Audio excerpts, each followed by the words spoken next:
दोस्तों बिहार में मृत्यु प्रमाण पत्र बनाने के लिए सबसे पहले आपको डेथ रिपोर्टिंग फॉर्म को फिलअप करके जमा करना होता है, चाहे ऑफलाइन हो या फिर ऑनलाइन। तो दोस्तों आज के इस वीडियो में हम जानेंगे कि किस प्रकार से डेथ रिपोर्टिंग फॉर्म जो कि आप यहाँ पे डेस्कटॉप पे देख पा रहे हैं, इसे हम किस प्रकार से फिलअप करेंगे। तो चलिए शुरू करते हैं और देखते हैं आज की ये वीडियो। और साथ ही दोस्तों अभी तक आपने हमारे इस यूट्यूब चैनल ऑनलाइन सुविधा को सब्सक्राइब नहीं किया है तो नीचे दिख रहे लाल कलर के बटन को दबाकर हमारे इस यूट्यूब चैनल ऑनलाइन सुविधा को सब्सक्राइब कर लें, ताकि जब भी मैं कोई नई वीडियो डालूँ तो सबसे पहले आप देख पाएँ।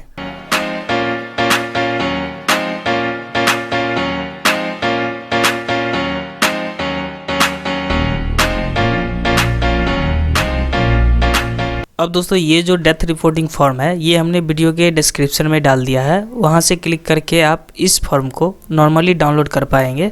तो दोस्तों यहाँ पे आप देख पा रहे होंगे बोला जा रहा है सेवा में श्रीमान प्रखंड विकास पदाधिकारी, और साथ ही दोस्तों नीचे में एक डैश डैश का बॉक्स दिया गया है, इसमें आपने प्रखंड का नाम टाइप कर देना है, यानी कि जो मृतक हैं जिनका मृत्यु हुआ है उनका कौन सा प्रखंड है वो प्रखंड का नाम यहाँ पे लिख देना है। इसके बाद दोस्तों यहाँ पे विषयवार में आपको कुछ नहीं करनी, यहाँ पे ऑलरेडी लिखा हुआ रहता है मृत्यु प्रमाण पत्र निर्गत के संबंध में, इसे दोस्तों आपने कुछ नहीं करना। अब दोस्तों नीचे आएंगे तो यहाँ पे आप देख पा रहे होंगे बोला जा रहा है मुझे अपने डैश डैश की मृत्यु प्रमाण पत्र चाहिए, यानी कि दोस्तों जो अप्लीकेंट हैं उनका क्या संबंध था मृतक के साथ, यानी कि जिनका मृत्यु हुआ है उनके साथ क्या संबंध था, वो संबंध आपको यहाँ पे लिख देनी है। इसके बाद दोस्तों इसे हमने स्क्रॉल करनी है। तो दोस्तों यहाँ पे आप देख पा रहे होंगे बोला जा रहा है मृतक का नाम लिखें, यानी कि दोस्तों यहाँ पे आपको जिनका मृत्यु हुआ है उनका नाम यहाँ पे हिंदी में लिख देना है, ठीक मृतक का नाम के सामने। इसके बाद दोस्तों नीचे में इंग्लिश में लिखा गया है नेम ऑफ डिजीज, यानी कि दोस्तों यहाँ पे जो हम नाम लिखेंगे मृतक का उनका इंग्लिश में नाम यहाँ पे आपने लिख देनी है। इसके बाद दोस्तों बोला जा रहा है 2 नंबर में मृत्यु की तिथि डालें, यानी कि दोस्तों उनका मृत्यु कब हुआ है किस डेट में, वो डेट आपको ठीक इसके सामने लिख देना है। इसके बाद दोस्तों डेट ऑफ डेथ में यहाँ पे भी दोस्तों आपको ऊपर में जो हम मृत्यु की तिथि लिखेंगे वही तिथि आपको यहाँ पे भी डाल देनी है। इसके बाद दोस्तों बोला जा रहा है मृत्यु का स्थान, यानी कि दोस्तों जिनका डेथ हुआ है उनका यहाँ पे पता लिख देना है।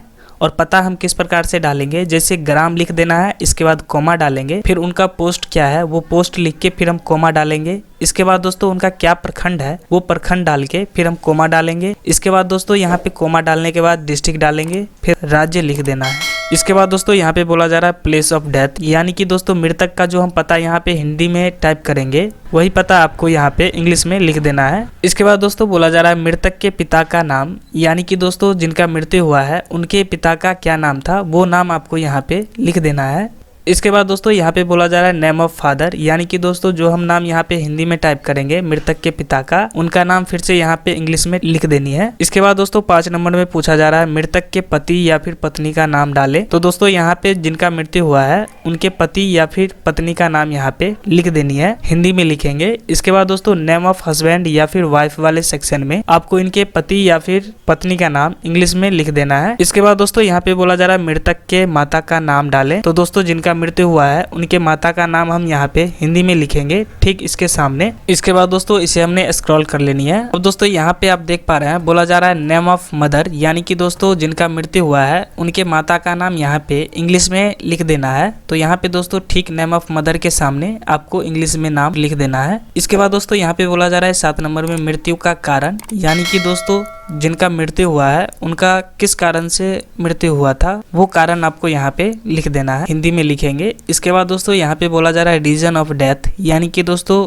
किस रीजन से उनका मृत्यु हुआ है इंग्लिश में आपको यहाँ पे लिख देनी है। इसके बाद दोस्तों 8 नंबर में बोला जा रहा है मृतक की उम्र डालें, यानी कि दोस्तों जिनका मृत्यु हुआ है उनका मृत्यु के वक्त कितना उम्र हो रहा था वो उम्र आपको यहाँ पे लिख देना है। अगर मान लीजिए किन्हीं का मृत्यु 50 साल के उम्र में हुआ है तो यहाँ पे आपको 50 लिख देना है। इसके बाद दोस्तों एज ऑफ डिजीज वाले सेक्शन में भी आपको 50 लिख देना है। इसके बाद दोस्तों 9 नंबर में बोला जा रहा है मृतक का लिंग चूज करें कि वो स्त्री थे या फिर पुरुष, तो यहाँ पे दोस्तों आपको हिंदी में लिख देना है स्त्री या फिर पुरुष। इसके बाद दोस्तों सेक्स वाले सेक्शन में आपको मेल या फिर फीमेल लिख देनी है, इंग्लिश में लिखेंगे। इसके बाद दोस्तों इसे हमने स्क्रॉल कर लेनी है। इसके बाद दोस्तों 10 नंबर में बोला जा रहा है उनका राष्ट्रीयता डालें, यानी कि दोस्तों यहाँ पे आपको नॉर्मली भारतीय लिख देना है ठीक राष्ट्रीयता के सामने। इसके बाद दोस्तों बोला जा रहा है नेशनलिटी डाले, तो यहाँ पे दोस्तों ठीक इस सेक्शन के सामने आपको इंडियन लिख देना है इंग्लिश में।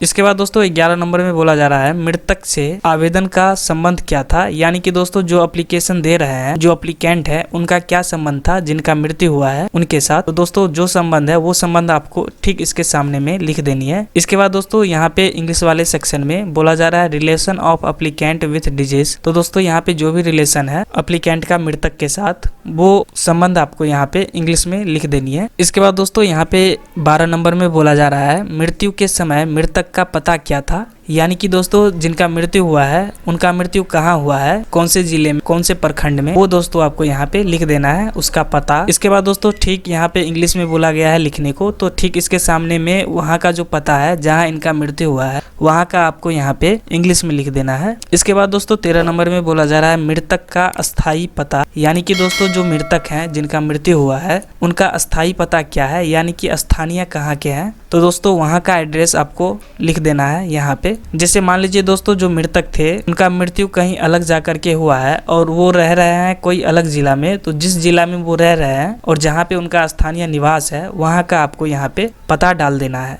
इसके बाद दोस्तों परमानेंट एड्रेस ऑफ डिजीज वाले सेक्शन में यहाँ पे दोस्तों इंग्लिश में पता लिख देंगे जो उनका परमानेंट एड्रेस है। इसके बाद दोस्तों इसे हमने थोड़ा स्क्रॉल कर लेनी है।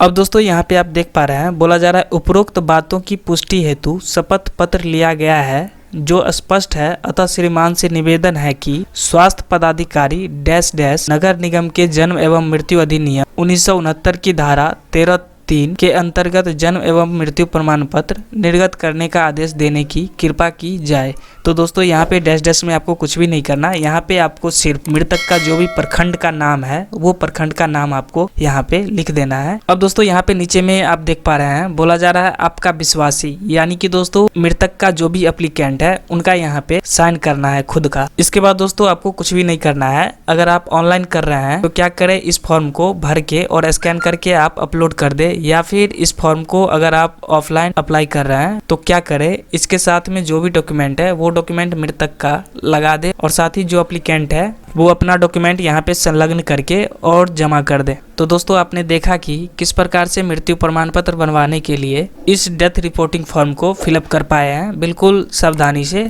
तो दोस्तों अगर ये वीडियो आपको पसंद आई हो तो हमारे इस YouTube चैनल ऑनलाइन सुविधा को सब्सक्राइब कर ले, ताकि जब भी मैं कोई नई वीडियो डालूं तो सबसे पहले आप देख पाएं।